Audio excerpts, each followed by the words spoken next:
Well, folks, we now have gotten to the acceptance phase of Rudis with the Counter Arrow Party, and more self-reflection, yet at the same time, acceptance from others. And that's something that Rudis is clearly obviously going to have to work on, even if it's slowly but surely. And with the pacing going on here compared to the light novel, you know, it's doing pretty good, honestly, and animation's keeping up. So let's just talk about this episode, because this one was a pretty damn solid episode. And, you know, I could say that about every single episode of this show, but at the same time, I understand that there is a lot of, with volume, I believe this is volume 8. It may be slightly 7. I think it's 7. Don't quote me. It's been a while. But there is some parts that are a little slower, and I totally get that, you know, with the feel of it and everything, but the arcs coming up are so good. And just the way that they do this kind of thing to build up on the character and his personality and mentality and just everything about Rudis that's building him to be the better person that he does become. These are necessary chapters. So we start off with Rudis kind of, you know, working out around town and talking about his plan realistically to get, you know, well known. So hopefully, you know, his name spreads and hopefully Zenith hears something about it and they get to see each other again. So, you know, he's working out and he's naming his arms and legs, you know, Hercules and the Hulk. And he's getting actually pretty damn jacked. Like he's not like over the top jacked, but he's looking pretty swole. And right after that, his training's done and he goes to pray to the altar. Of course, Roxy's panties. And after he gets done praying for it, he picks them up and it's time to start the day. And before we even get into the guild, we see this adventurer, and he looks kind of sort of resemblant to Paul. And he's got this just snobby attitude because they are like the top ranked adventure group out of the whole guild. So Stepped Ladder is taking on this job clearing out snow drakes in this cave called the Liberon Cave.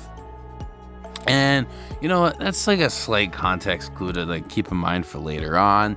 And Rudis takes this job that's kind of a lower level job, nothing too crazy, because while he's been working with the other group, he's also been taking jobs to kind of get, like I said, get his recognition and get his name out there. And he takes on a smaller job, and of course he takes out Roxy's panties and grips them, and, you know, hoping he's doing the right thing.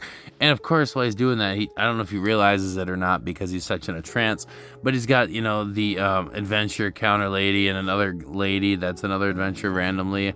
They're all just kind of staring at him because, you know, he's just casually gripping a pair of panties out in public. But you know what? Leave the man alone. He's doing his jobs. He's doing just fine. And we get the nice, you know, music intros that this show has been known to do. And Rudis is pretty much doing snow removal. He's clearing it out into a certain area, taking it and melting it all away. And while he's doing that, the intro is cutting out. We get Sara just kind of, you know, gawking at Rudis because, like we've stated in the last episode, she clearly likes him.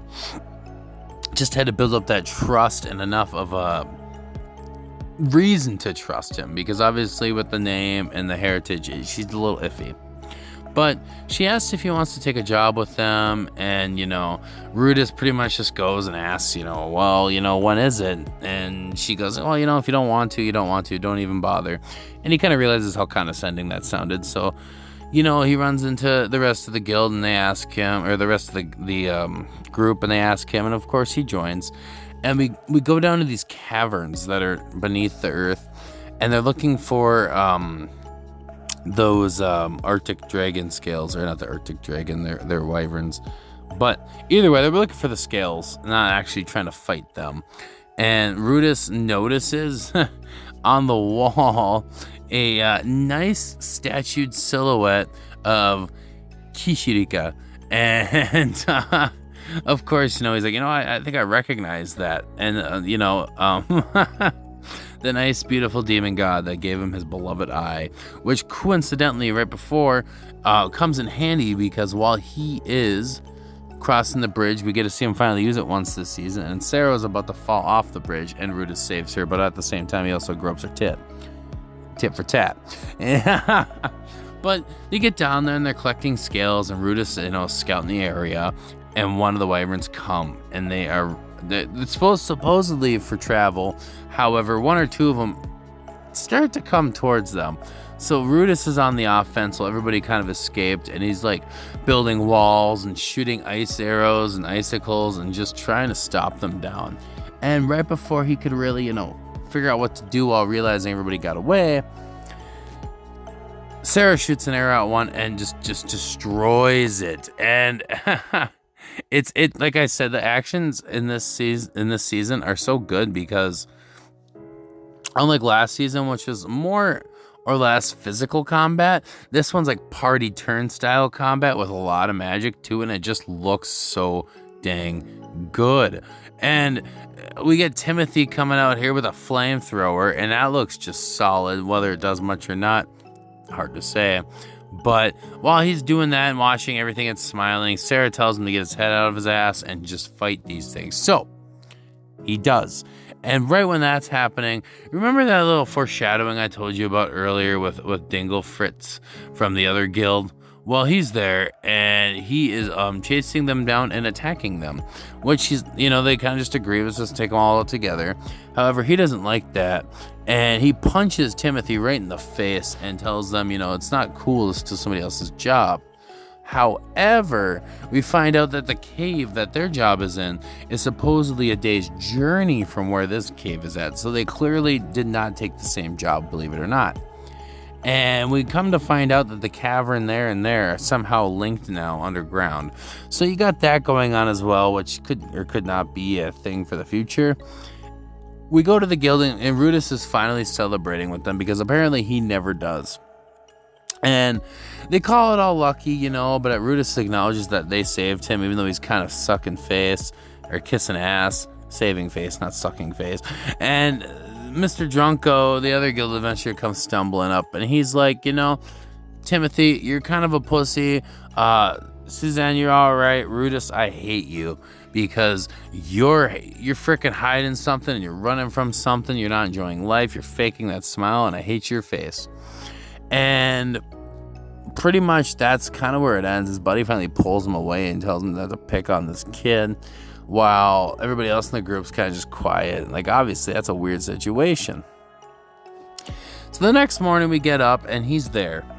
And he's asking Rudis why he's taking another stupid, lame job. And, of course, Rudis has his reasons to do it, so he doesn't really say too much. But right after that, the guild comes back. Or not the guild. Oh, my goodness, I keep saying that. The party comes back, and Suzanne is there. And it's just Suzanne, Timothy, and Patrice, and there's no Mimir, and there's no Sara. So Rudis asks what happened, and apparently Mimir and Sara are dead, or at least Mimir is. Sara, we don't know. They got blinded by the blizzard, attacked by snow buffaloes, and they don't know what to do until the snow passes. So Rudis, is being sympathetic and telling them it's gonna be okay. And Rudis goes home, packs his bag with some stuff, and he's going on an adventure to save Sara. There's a huge snowstorm going on, obviously. And similar to season 1, how Rakshi changed the sunlight to just pure rain, Rudis uses like a wind spell and clears out the blizzard so he can travel. He gets there, and those Arctic buffaloes are there, and they look just vicious and brutal. But Rudis uses this like nice rock formation type spell and goes underneath of him and splits it and just rams them all and kills them all. And he's taking these things on left and right, and he's just going full force, maybe not 100%, but he's going really hard on these guys. And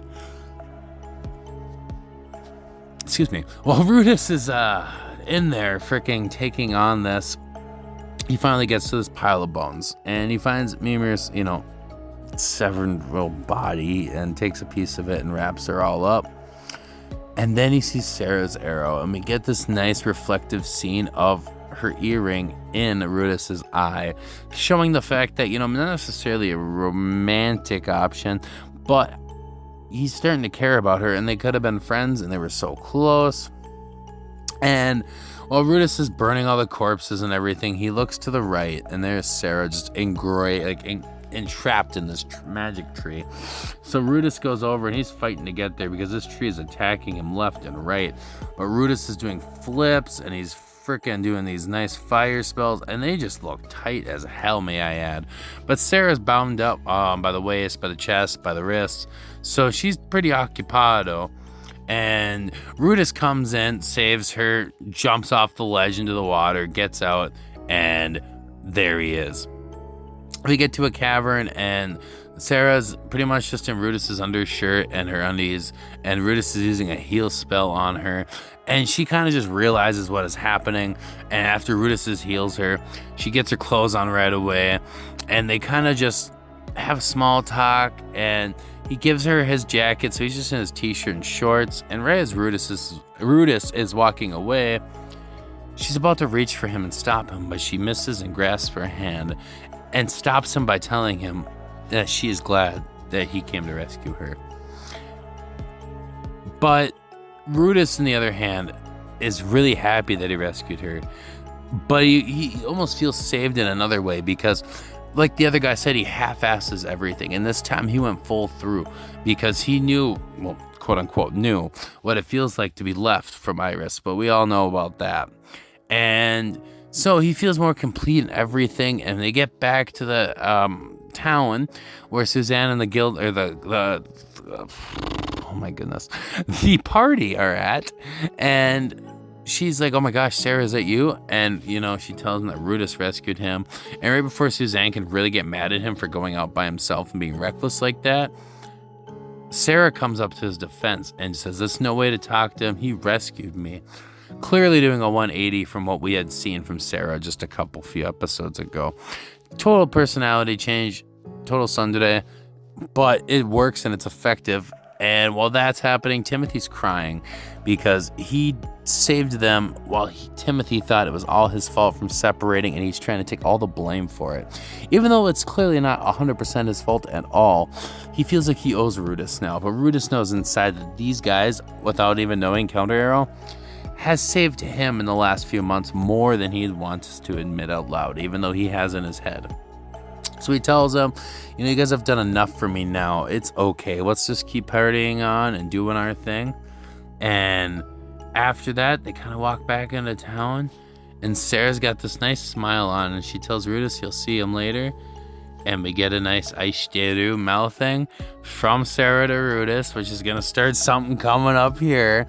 And that's pretty much it. We get back to the place that Rudis is staying at the inn. And he goes to the altar again to talk to goddess Shishodoxi, and pretty much says, you know, for the first time in a long time, I'm gonna be able to sleep. And that's our episode. It's really good, and I'm loving the setup. The pacing's not terribly bad. Honestly, you couldn't really ask for a better episode for only being the, you know, third episode of this season, and with this arc and everything that it entails. Very excited to see next week's episode because things are going to get pretty cray, and it's going to be so good, you guys. We're having a great season. It is so miraculous. But that's pretty much all I have to say. If you enjoyed this video, please leave a like, and if you're feeling really generous, hit that subscribe button. It means a lot to me and helps the channel out. I upload 2-3 times a week, usually about 2 seasonal reviews and just a kind of off video, if you will. So thank you very much. This has been Squids, and I'll see you all in the next video. Peace.